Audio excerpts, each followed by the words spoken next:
ဘာ VPN မှခံရမလို့ပဲနဲ့ဂျပန် region တက်တော့အကောင့်ဘယ်လိုမျိုးဖွင့်ရမလဲအားလုံးပဲမင်္ဂလာပါကျော်ဒီနေမိတ်ဆွေတို့ကို VPN ခံရမလို့ပဲနဲ့ဂျပန် region တက်တော့အကောင့်အလွယ်ကူဆုံးဖွင့်နည်းလေးကိုမျှဝေပေးသွားခြင်းပါတယ် VPN တွေမျိုးသုံးတော့မှဖွင့်မြတ်ဖြစ်နေတယ်ဆိုလို့ရှိရင်ဒီဗီဒီယိုလေးကိုအစနေအဆုံးထိလိုက်ပါကြည့်ရှုပေးပါဗီဒီယိုလေးမစခင်မှာကျွန်တော်ရဲ့ Zoe Blog YouTube channel လေးကို subscribe မလုပ်ရသေးဘူးဆိုလို့ရှိရင် subscribe လေးလုပ်သွားပေးဖို့တောင်းဆိုချင်ပါတယ်ကျွန်တော်တို့က TikTok အကောင့်ဖွင့်မှာဖြစ်တဲ့တော့ TikTok application နဲ့ဝင်လိုက်ပါ TikTok ရဲ့ဝင်ပြီးဆိုရင်တော့ဘေးနားမှာဒီမှာ profile ဆိုတာရှိပါတယ်အဲ့ဒါကိုနှိပ်ပါဗျပြီးရင်တော့အဆက်လေး30ကိုနှိပ်ပါဒီနေရာရောက်ပြီဆိုရင်တော့ကျွန်တော်တို့ setting and privacy ဆိုတာနှိပ်ပါဗျကျွန်တော်တို့ကဒီနေရာမှာကျွန်တော်တို့အပေါ်ဆုံးထိဆွဲတင်ပေးလိုက်ပါဒီနေရာလေးမှာကျွန်တော်တို့ကဆွဲအကောင့်ဆိုတာလေးကိုနှိပ်ပါဗျပြီးရင်တော့ကျွန်တော်အကောင့်ထပ်နှိပ်ပါအကောင့်နှိပ်ပြီးဆိုရင်တော့ကျွန်တော်ဒီနေရာလေးရောက်လာပြီပေါ့နော်ဒီနေရာလေးမှာကျွန်တော်အောက်ဖက်လေးမှာပေါ့နော်ဒီနေရာလေးမှာကျွန်တော်ကမလေးရှားမှာနေတာဖြစ်တဲ့တော့ဒီမှာမလေးရှားဆိုပြီးပေါ်နေတာဖြစ်ပါတယ်အဲ့လေးကိုနှိပ်ပါဗျနှိပ်ပြီးဆိုရင်တော့ကျွန်တော်တို့ဒီမှာ search bar လေးမှာကျွန်တော်ကဂျပန် region ပြောင်းမှာဖြစ်တဲ့တော့ဂျပန်ဆိုပြီးရိုက်ချလိုက်ပါဗျဂျပန်လို့ရိုက်ချလိုက်ပါမှာဂျပန်ကိုရွေးလိုက်ပါဗျရွေးပြီးဆိုရင်တော့ကျွန်တော်ဒီနေရာလေးကိုပြန်ရောက်လာတယ်ပေါ့နော်ဒီနေရာမှာကျွန်တော်တို့ဂျပန်ဆိုပြီးပြောင်းသွားပါပြီပြောင်းသွားပြီပေါ့နော်ပြီးရင်တော့ကျွန်တော်တို့ဒီမှာ continue with email ကိုထပ်နှိပ်ပါဗျ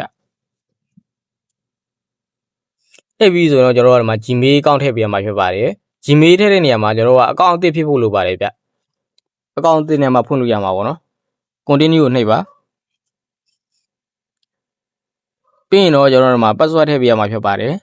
password ကဒီမှာကျွန်တော်အခုထည့်တဲ့အတိုင်းလေးလိုက်ထည့်ပေးပါဗျ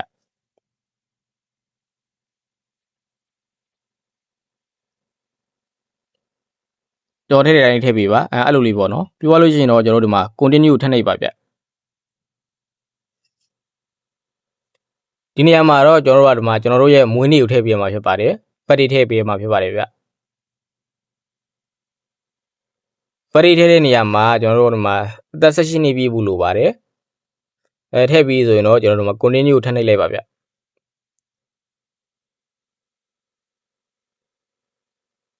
ဒီမှာကြတော့ကျွန်တော်တို့ဒီမှာကျွန်တော်ရဲ့အကောင့်နာမည်ပေါ့နော်ကျွန်တော်ရဲ့ nickname လေးကိုထည့်ပေးရမှာဖြစ်ပါတယ်ဒါဆိုရင်တော့ရပါပါပြီဗျပြီးတော့လို့ရှိရင်တော့ကျွန်တော်တို့ဒီမှာဂျပန် region ပြောင်းမပြောင်း setting ထဲမှာပြန်စစ်ကြည့်ပါမယ် setting and privacy ဆိုတာထပ်နှိပ်ပါဗျနှိပ်လိုက်ပါအကောင့်ဆိုတာနှိပ်ပါဗျပြီးရင်တော့အကောင့် information ဒီနေရာလေးမှာဒီမှာအကောင့် region ဆိုတဲ့နေရာလေးမှာကျွန်တော်တို့မှာဂျပန်ပြောင်းသွားပြီပေါ့နော်ပြောင်းသွားပါပြီနောက်ဆုံးတစ်ချက်အနေနဲ့ကျွန်တော်တို့ကခုနထည့်ခဲ့တဲ့ Gmail ကိုကျွန်တော်တို့က verify လုပ်ပေးရမှာဖြစ်ပါတယ်အဲဒီတော့ကြောင့်မလို့ကျွန်တော်တို့မှာ email ဆိုတဲ့နေရာလေးကိုနှိပ်ပါဗျ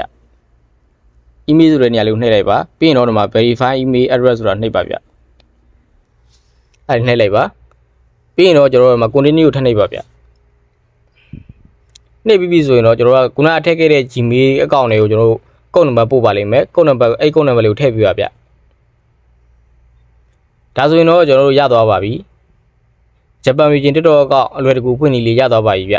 ဟုတ်ကဲ့ပါဒီဗီဒီယိုလေးကိုကြည့်ပြီးတော့မှမိတ်ဆွေတို့လည်းဂျပန် TikTok အကောင့်အလွယ်တကူဖွင့်နည်းလေးကိုသိသွားလောက်ပြီလို့ထင်ပါတယ်ဗီဒီယိုလေးကိုအစနေအဆုံးထိကြည့်ရှုပေးကြတဲ့တယောက်ချင်းစီတိုင်းကိုကျေးဇူးအများကြီးတင်ပါတယ်ကျွန်တော်တို့ဇွဲပါနောက်တဲ့ဗီဒီယိုတွေမှာပြန်တွေ့ပါဦးမယ်တတာ